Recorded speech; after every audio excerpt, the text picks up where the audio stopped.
Hello, students. Today I'm going to give a summary of 3D culture of animal cells and their applications. Cell culture consists of growing cells in an artificial environment in order to study their behavior in response to their environment. Cells naturally grow, mature, and differentiate in a three-dimensional environment. Using 3D culture is an accurate way to reproduce this process in vitro. Different kinds of cell cultures can be found nowadays, and some would be more suited than others depending on its properties and applications. Amongst them, 3D cell culture has been increasingly used for its new and convenient feature compared to other alternative cell culture methods. 3D cell culture could be described as a culture of living cells within micro-assembled devices and supports that present a three-dimensional structure mimicking tissue and organ-specific microarchitecture.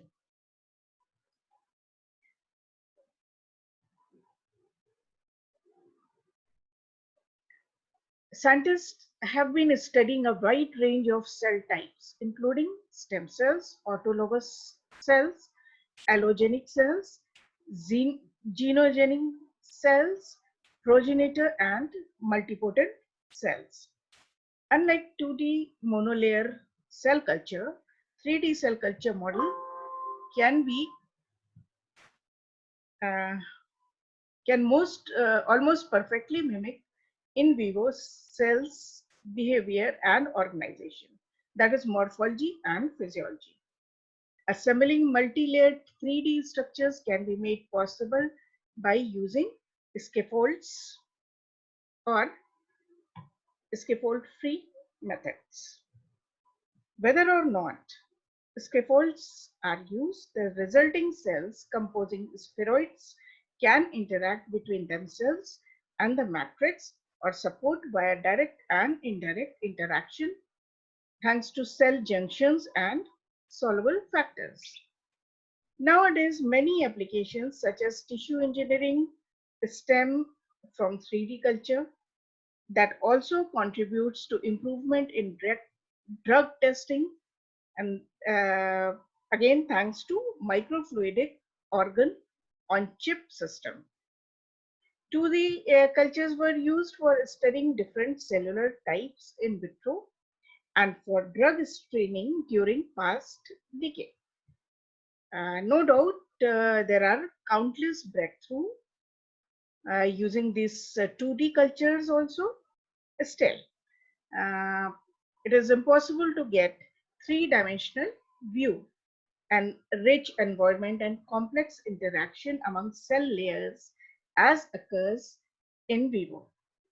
Like, for example, cell signaling, chemistry, and geometry of cells and their interactions. Data gathered with 2D cell culture methods could be misleading and non-predictive for in vivo applications. Here there's a figure which you can see that it is a typical monolayer cell culture. You know what is monolayer cell culture as you have a background of animal cell culture system.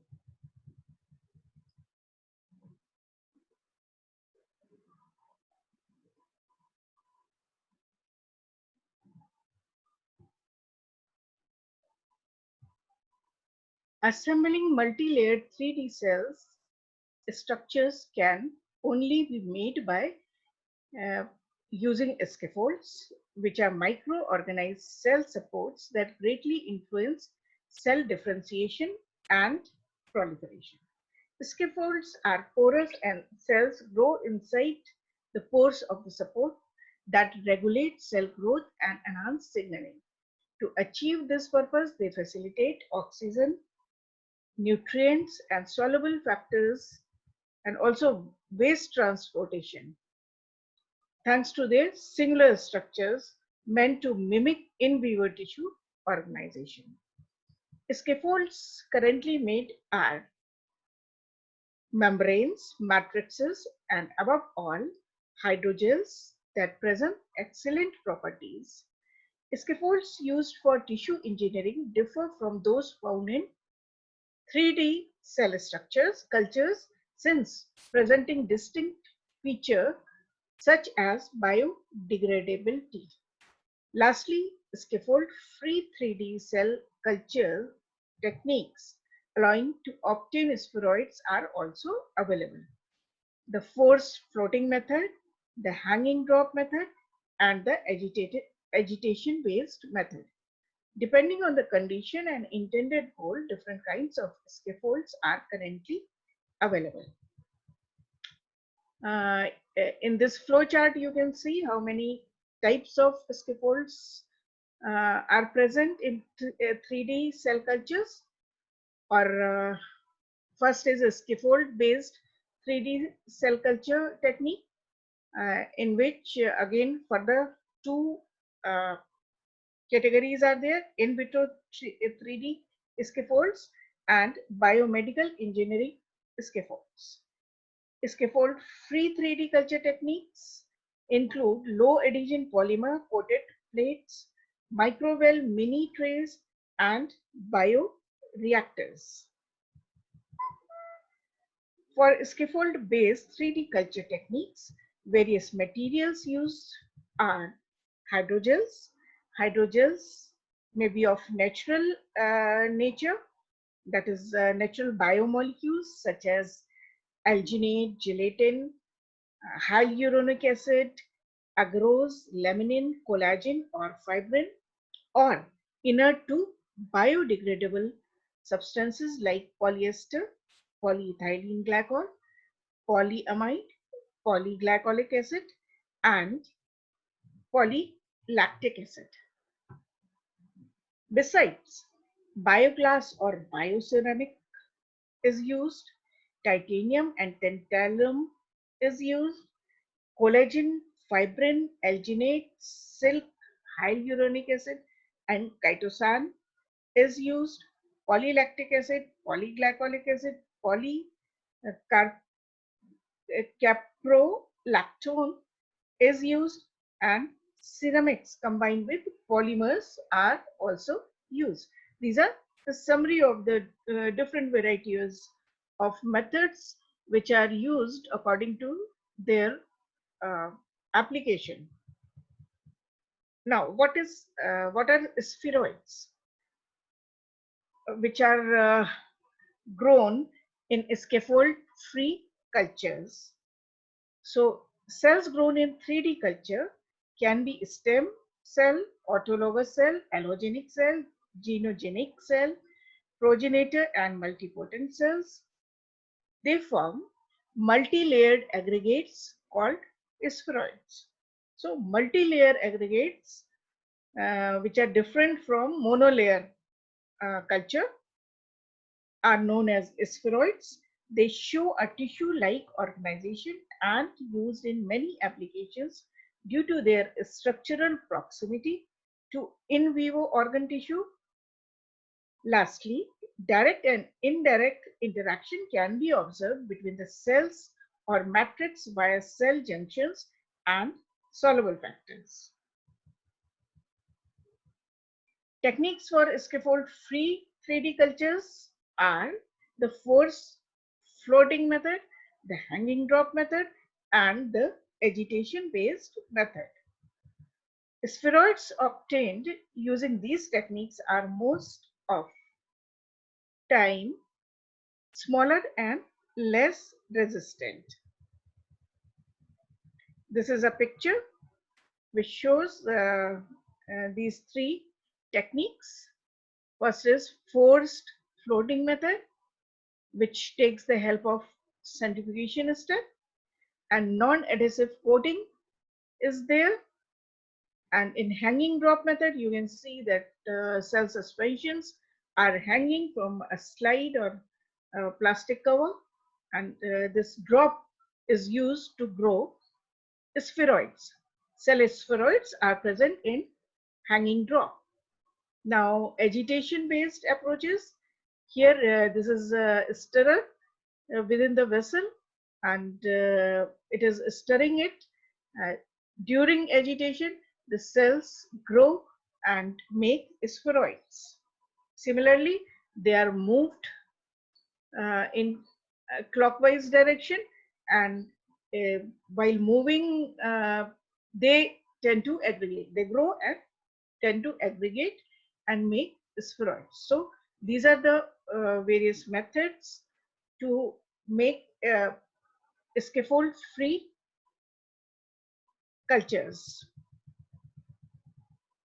This is the picture showing a mixed type of scaffold, which is using ceramic and polymer solution. Polymer coated ceramic scaffolds are prepared. Polymer coated ceramic scaffolds are then used for growing cell cultures. 3D cell culture, cell interactions.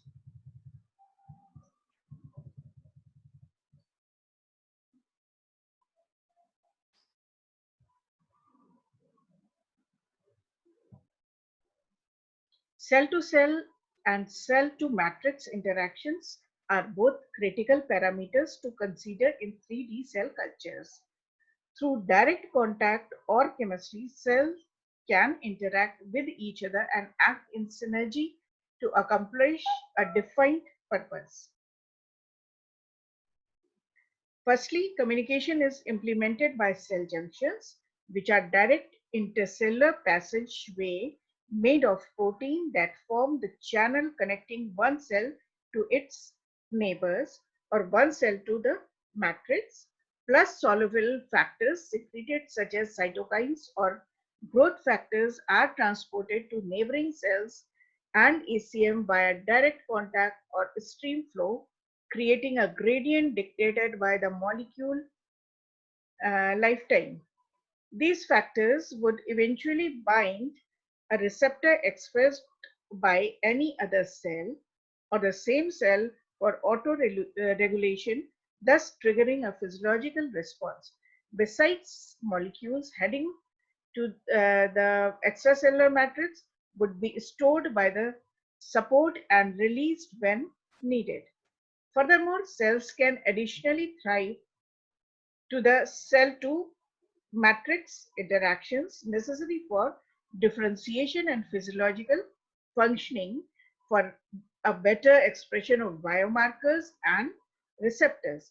This interaction is crucial since some properties gained by the growing cells are only obtainable via the scaffold influence on gene expression and its support role on the overall tissue organization. Before going further, uh, I wish to explain about scaffolds. So the scaffold layout should match the tissue of interest, reproducing its structures, scale, macro, micro, nano, and function. However, the bigger the and more complex a scaffold is, the harder extraction for analysis purpose becomes. Besides, to avoid any hindrance like immune system, fibrosis, weak growth, no matter the category, considered, the scaffold handled must provide cell growth, support, and present biocompatibility properties.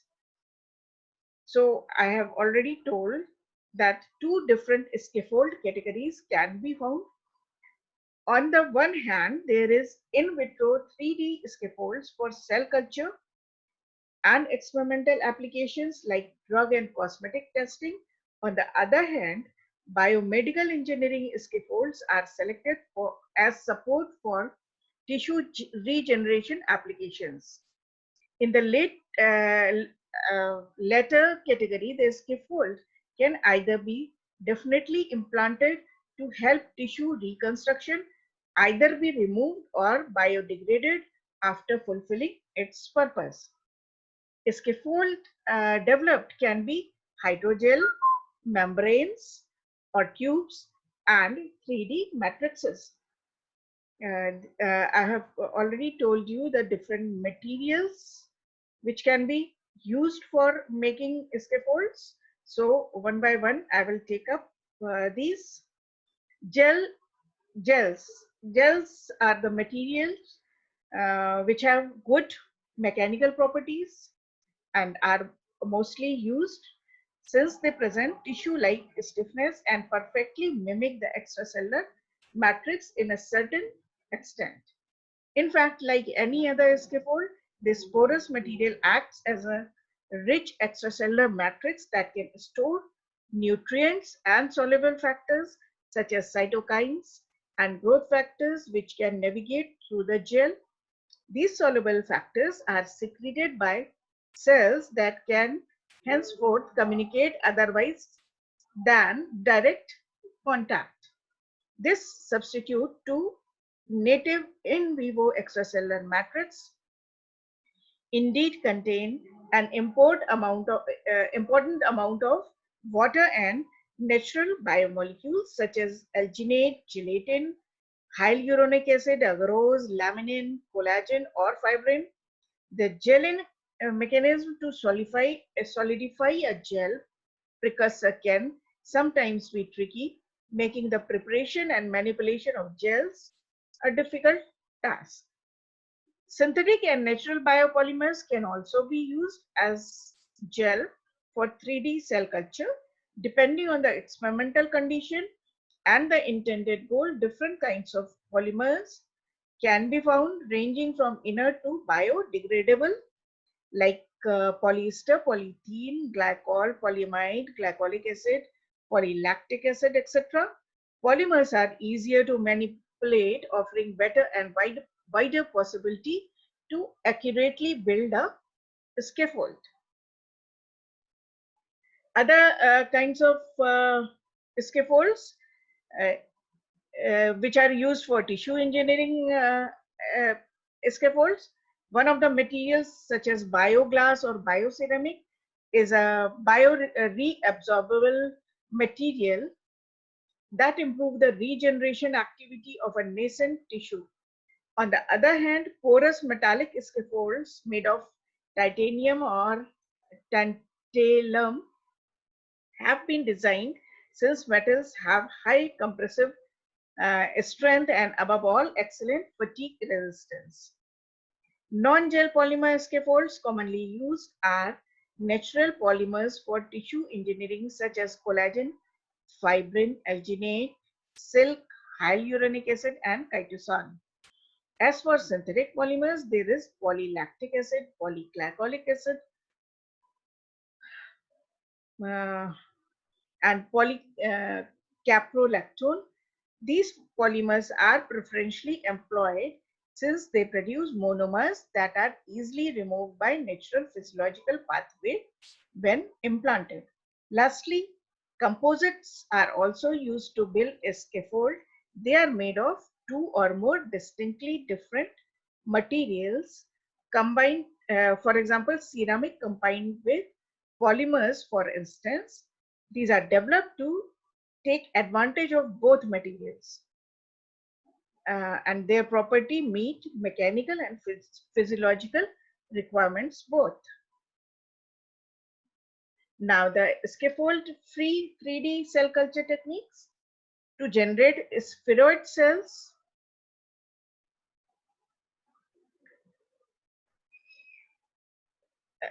Spheroid cells aggregates serving as a good physiological model.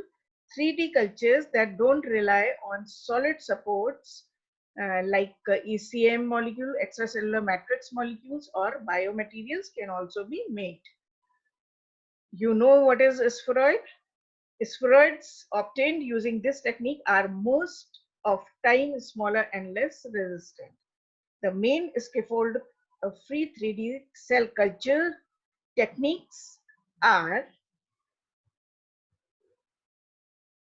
the forced floating method, the hanging drop method and agitation based method. Forced floating method use low adhesion polymer coated well plates. Spheroids are generated by filling these well plates with a cell suspension after centrifugation. I hope that you know what are cell plates. Let me draw it first.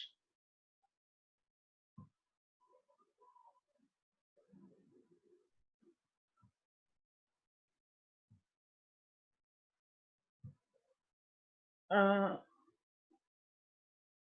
Microtiter plates or well plates are uh, look like this.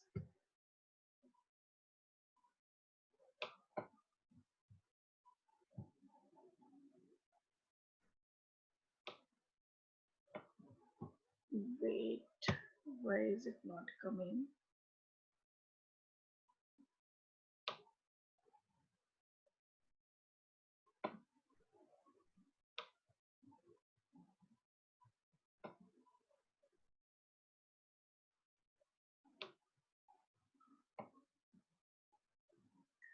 Let me take a pencil then.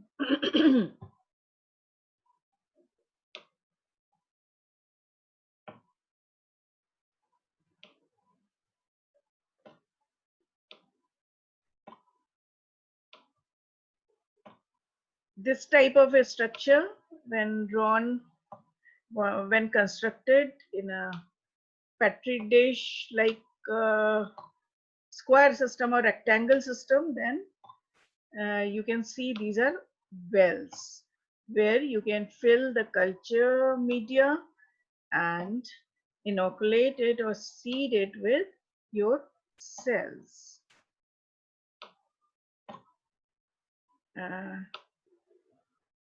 This kind of, in the center you can see that which are the open spaces are wells. You fill those. Yeah, this is space, this is space, this is space. You fill with your culture media and seed it with your desired cells.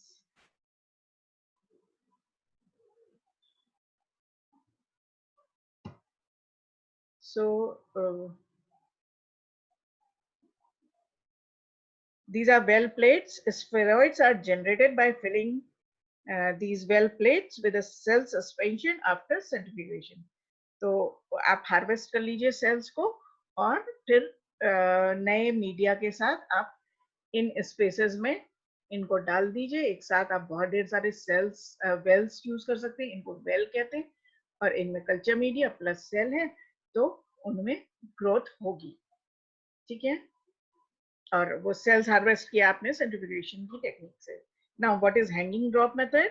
आपने देख लिया already. एक plate, एक या तो slide लेंगे या कोई प्लेट लेंगे जिसमें कि एक ड्रॉप होगी। ड्रॉप जो है वो उल्टी लटक रही है और उसके अंदर जो मटेरियल भरा हुआ है उसमें वो मिल रहा है आपको, स्फेरॉइड्स बन रहे हैं।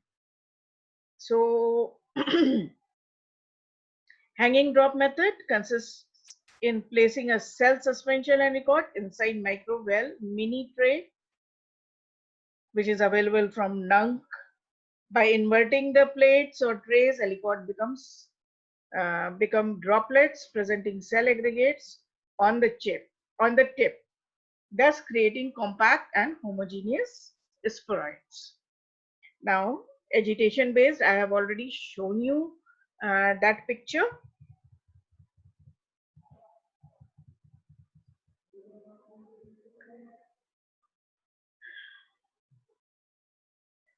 Agitation based approaches using bioreactor can also be a simple alternative method to obtain three-dimensional spheroids.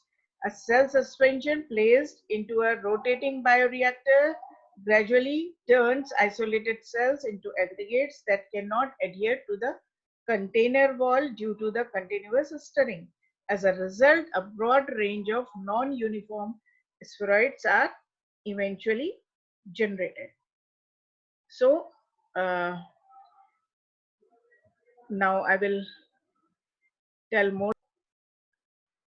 This is 3D cell culture, and the cell's general appearance can be seen here.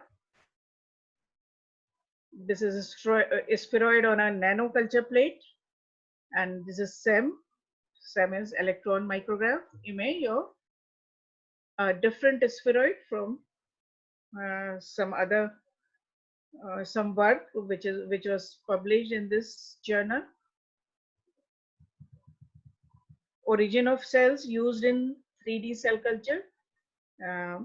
This I have already told you that stem cells can be used. Autologous cells हो सकते हैं. Autologous माने कि हमारी body से निकाल के हमारे लिए ग्रो किए जाए. एलोजेनिक हो सकता है, हमारे भाई बहनों से सेम स्पीशीज से लिया जाता है. जीनोजेनिक सेल्स जो होते हैं वो किसी दूसरी स्पीशीज से आते हैं. फिर वो लाइक स्टेम सेल्स है तो प्रोजिनेटर हो सकता है. स्टेम सेल के बाद वो प्रोजिनेटर यानी कि वो कमिटेड है किसी पर्टिकुलर वैरायटी ऑफ सेल्स को बनाने के लिए. देन मल्टीपोटेंट सेल्स जो अडल्ट स्टेम सेल्स कहलाते हैं ज्यादातर, वो वहाँ पे हमारे अडल्ट टिश्यूज में प्रेजेंट होते हैं और वहाँ की तीनों लेयर्स, चारों लेयर्स जो टिश्यू ऑर्गेनाइजेशन के लिए सेल्स होते हैं उनको बनाते हैं. And also genetically modified variants of these cell types can be used. Cell lines or animal derived primary cells may be used. अगर आपने कोई मैनिपुलेशन किया है तो वो सेल्स भी बना सकते हो. या सेल लाइंस का आपको मतलब पता है. सेल लाइंस माने जब ओरिजिनल एक्सट्रैक्ट या एक्सप्लांट से जो फर्स्ट पसाज होता है वहां से वो सेल लाइन शुरू हो जाती है. तो सेल लाइन यानी कि mixture of cells can be taken and grown into multiple layers and animal derived primary cells. कोई भी किसी भी ढंग से आपने सेल्स क्रिएट किए हैं, बनाए हैं या मल्टीप्लाई किए हैं, उनको आप यूज कर सकते हैं.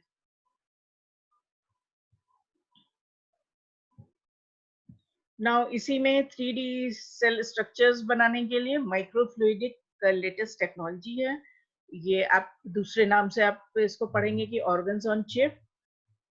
ओके, चिप ये आप जानते हैं कि एक पतली सी कोई भी, चाहे प्लास्टिक की हो, मेटल की हो या ग्लास की, कोई सीधी ट्रे लाइक स्ट्रक्चर होगा उसका. छोटे से छोटा, बड़े से बड़ा, कोई भी यूज किया जा सकता है.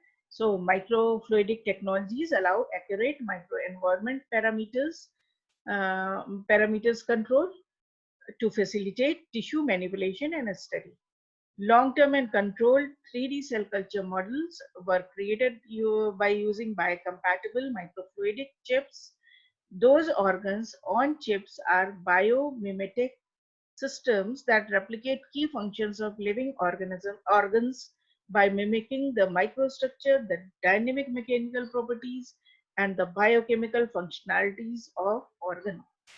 Microstructures made of collagen or polymer-based membrane are built within the chip microchannels. Unlike traditional 3D culture, whose structures can actually recreate a function observed in vitro. अभी तक जो कुछ भी हमने पहले इससे पढ़ा था उसमें फिर भी शक था कि हमने क्या बनाया है, और एग्जैक्ट इन विवो कंडीशंस में जो ऑर्गन्स बनते हैं वो वैसा ही काम करते हैं कि नहीं. तो उससे ये एक स्टेप और आगे है कि चिप पे उन्होंने सारी लेयर्स बना ली. यू कैन सी ये लंग है, lung on chip, breathing lung on chip. तो उसकी मेम्ब्रेन है, उसकी एंडोथीलियम है, उसकी एपिथीलियम है, और इधर एयर है. This is the entire stretch. उसका और एनहांस्ड आप व्यू देख रहे हो इधर. तो इस तरह का लंग कम से कम बनाया गया है. तो लंग कैसे काम करता है वो देखा जा सकता है. लंग पे आप ड्रग टेस्ट कर सकते हो. If somebody is sick, then वो और उसका लंग इन्फेक्टेड है तो that lung can be recreated, and its physiology की अंडर डिजीज कंडीशन वो कैसे वर्क कर रहा है, नॉर्मल कंडीशंस में कैसे वर्क कर रहा है, ड्रग अगर देते हैं तो सेल्स कैसे रिएक्ट करते हैं, all these things can be monitored on organs on chip. Now, what is the use of 3D culture for drug testing? Sorry, use of 3D cell cultures for drug testing. ये मैंने आपको अभी बताया भी कि this is cost effective, time saving culture technique for drug screening. Because इससे drug trials naturally animals पे किए जाते हैं, फिर ह्यूमन बींग्स पे किए जाते हैं, और इसमें बहुत साल लगते हैं, 25-25 साल में एक ड्रग तैयार होती है और मार्केट में आ सकती है. But if you have organs on microchip in your lab, you can cut the time period for developing a drug. 3D culture present many interesting applications, amongst them tissue engineering specializes in repairing damaged tissues by injecting new one generated by 3D culture. कोई organ खराब हो रहा है किसी वजह से, तो अगर possible है तो आप नया organ बना लीजिए और उसको transplant कर दीजिए. This culture method tries to reduce the gap between in vitro and in vivo drug testing models, such as much as possible. As a result, there are more and more targeted cancer treatment available. Microengineering applications such as organ on chip and microfluidic have greatly contributed to improvement of drug testing process. They provide an accurate control over 3D cell culture microenvironment and allow to study organ physiology more precisely and easily than before. तो अभी तक हमने कितने methods देखे? Scaffold use करके 3D से culture बनाया जा सकता है, स्कैफोल्ड फ्री एनवायरनमेंट में कल्चर बनाया जा सकता है, फिर पूरा ऑर्गन, उसकी मल्टी लेयर्स, जो सेल्स की डिफरेंट सेल्स जो ऑर्गन्स आर और टिश्यूज आर, टिश्यू मीन्स की बहुत ग्रुप्स ऑफ सेल्स जो है मिल के कोई काम कर रहे हैं, तो वो सारे ग्रुप्स को रीजनरेट करके एक साथ ला के और ऑर्गन लाइक सिस्टम बना के फिर उसको टेस्ट किया जा सकता है. तो मतलब 3 मेथड हमने पढ़ लिए, स्कैफोल्ड, विदाउट स्कैफोल्ड एंड माइक्रोफ्लूइडिक और organ on chip method. Again, this is a figure where you can see the uses of 3D culture. तो areas of research क्या है? 3D in vitro studies for post transplantation prediction. Transplant इसको किया जाएगा तो वो कैसे रिएक्ट करेगा ये देखा जा सकता है. 3D in vitro studies to understand basic mechanism that underlie tissue growth and homeostasis. Body में हमारा ऑर्गन किस तरह से बिहेव करता है, कैसे वो होमियोस्टेसिस मेंटेन रखता है. अगर हम ऑर्गन ऑन चिप के सराउंडिंग मीडिया को बार बार बदलें, उसमें कोई फैक्टर डाल दें, नॉट ओनली ड्रग फैक्टर डाल दें, तो भी हमें पता चल जाएगा कि इस फैक्टर से क्या होता है. कोई हार्मोन डाल दिया तो क्या कर रहा है, कोई साइटोकाइन डाल दिया तो क्या हो रहा है, वो सारा हम नेचुरली देख सकते हैं कि अगर एक हार्मोन हमने बढ़ा दिया तो फिर सेल्स कैसे रिएक्ट करेंगी, या वो नेचुरली कोई हार्मोन बना रही थी, हमने उसी हार्मोन को बाहर से डाल दिया तो क्या फीडबैक इनहिबिशन होके वो नेचुरली बनाना बंद कर देता है, and so on. Various metabolic processes can be studied. Tissue and cell manufacturing in vitro for implantation. तो रिसर्च कर करके और जितना क्लोजेस्ट आपके अपने सिस्टम से मिलता जुलता आप टिश्यू या सेल या ऑर्गन बना लेते हैं, उसको कैसे बनाएं, उसको कैसे स्केल अप करें, उसको कैसे जल्दी बनाएं, ये सारा रिसर्च के एरियाज हैं जो कि जिनसे कि सेल थेरेपी होती है. ठीक है. Now areas of research addressed by 3D in vitro models for drug discovery. Drug discovery हम वैसे तो डिस्कस कर चुके हैं, फिर भी देख लें क्या हो रहा है. Identify pharmacological targets relevant to disease in vitro. तो पहली बात तो ड्रग कौन सी, ड्रग तो पहले दिन से ड्रग नहीं होती है, बहुत से कंपाउंड्स को बार बार सेल्स के कांटेक्ट में लाया जाता है और देखा जाता है कि ये किसी डिजीज कंडीशन को इम्प्रूव कर सकती है या नहीं कर सकती है. नॉर्मल टिश्यू के कंट्रोल में लाया जाता है कि इस कंपाउंड से नॉर्मल टिश्यू पे क्या असर होता है, नॉर्मल रिएक्शन क्या होता है, फिर डिजीज में क्या रिएक्शन होता है। तो वो देखने के लिए पहले तो बहुत ढेर सारे कंपाउंड्स को कांटेक्ट में लाना जरूरी है। उसके लिए आपके पास सेल्स होने चाहिए जो कि इनिशियली या इतने सालों से सिर्फ एनिमल्स पे किया जा रहा है। फिर model disease in vitro understand the basic mechanism. तो पहले तो डिजीज क्या होती है, डिजीज में क्या घट रहा है, क्या बढ़ रहा है, उसकी मेटाबॉलिज्म, उसकी फिजियोलॉजी कैसे चल रही है, वो देख लें, तब हम कोई वो चीज को कांटेक्ट में लाएं। Screen drug candidate and their efficacy in vitro.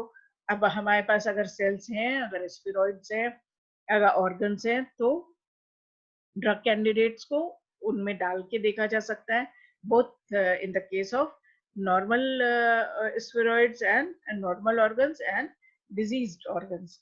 Test lead drug toxicity. फिर कोई कंपाउंड कुछ भी कर रहा है तो हो सकता है कि उसकी उसकी डोज क्या है, वो कब तक एज ड्रग यूज कर सकते हैं, और फिर किस लेवल के बाद अगर बहुत ज्यादा खा लिया, बहुत ज्यादा ले लिया, तो वो टॉक्सिक हो जाता है। तो वो क्या, उसकी टॉक्सिसिटी फिर क्या होती है, और वो किस स्टेज पे, वो कितने कंसंट्रेशन में यूज किया जाए तो वो टॉक्सिक हो जाता है, ये चेक कर सकते हैं हम इन विट्रो ही ओनली, एनिमल्स की नहीं जरूरत है।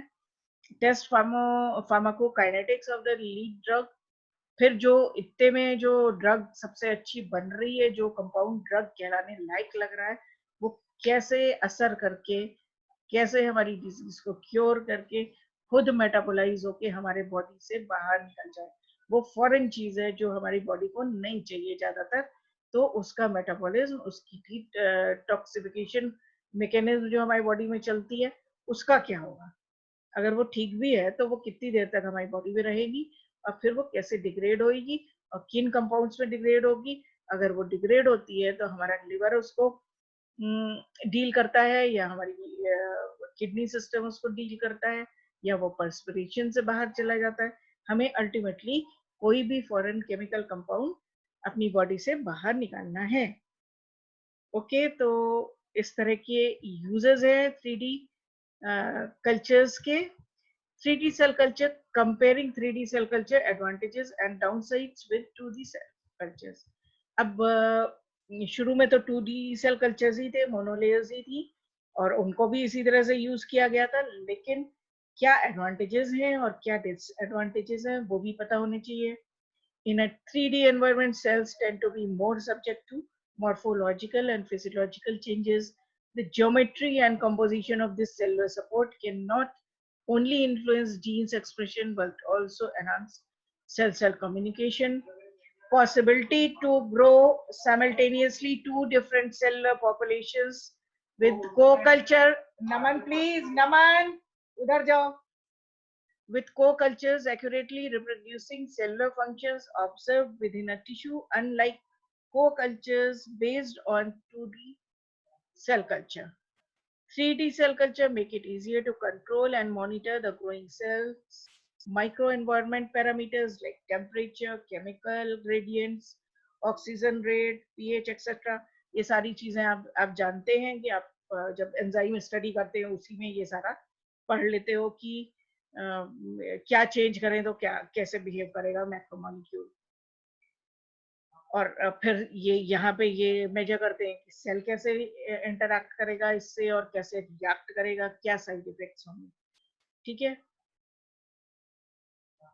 and what are the disadvantages of 3D culture? 3D culture is relatively new technique that researchers have not yet fully grasped the underlying phenomena and implications. आपका ऑर्गन बना के डाल दिया है, ट्रांसप्लांट कर दिया, फिर वो खुद कितने दिन तक चलेगा, वो कितने दिन सही काम करेगा, ये सब भी जानना जरूरी है। इम्यून सिस्टम हमारा कैसे उस पर रिएक्ट करेगा, ये सब पता हुए बगैर ट्रांसप्लांट कर देने से पता नहीं, पूरा फायदा नहीं मिलेगा, कुछ समय का मिलेगा, फिर वो अटैक भी हो सकता है या वो रेजिस्ट करेगा।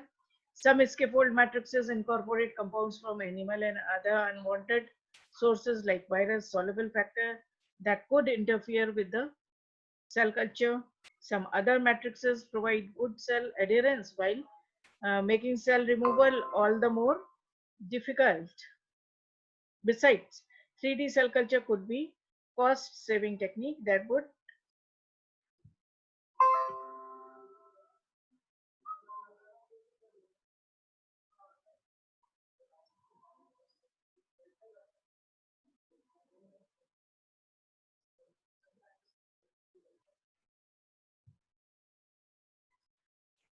while 3D cell culture could be cost-saving technique that would skip the animal drug testing step in drug trials, developing automation and reproducible applications still remains a very costly and meticulous process.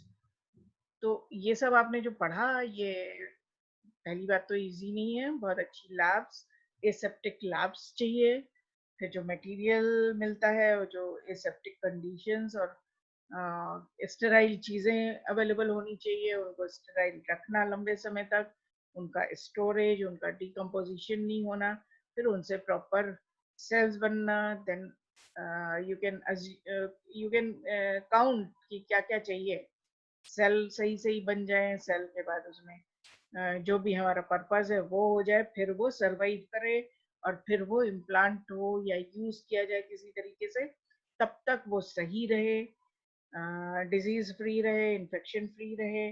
तो ये सारा जो work है that needs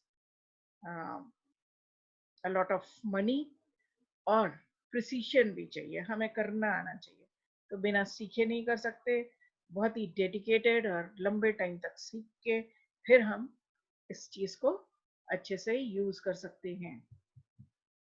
so mainly मैंने इस reference से आपके लिए ये समरी तैयार की है और आई होप कि आपको हेल्प होगी इससे।